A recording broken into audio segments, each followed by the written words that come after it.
మా సంఘానికి ఆదర్శంగా ఉండడానికి దయచేయండి.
అమ్మా దయచేసి క్షమించండి.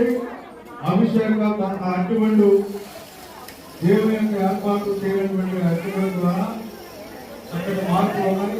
మనుషుల్లో ఉన్న బలహీనతలు ఏ విధమైన బలహీనతలు పోవడానికి దేవుని ప్రపంచం మాట్లాడారు కనుక మానకుండా ఎరవకుండా ఆ ఎత్తుబండు ఆశీర్వాదంతో వెంటబడాలని మనందరం తీసుకొని ఎవరికి వారు తినాలి. మనుషులు అటువంటి ఇస్తున్నారు అరటిపండు తీసుకొని ఆ అరటిపండు ఎవరికి మీరు మాత్రం భుజించాలని భుజించిన వాళ్ళని ఆరోగ్యాన్ని కూడా సమకూర్చబడ్డాయని అనేకులు సాక్షి వాడబడాలని దేవుని మనవి చేస్తూ ఈ అరటిపండును ఆశీర్వదిస్తున్నాము తండ్రి.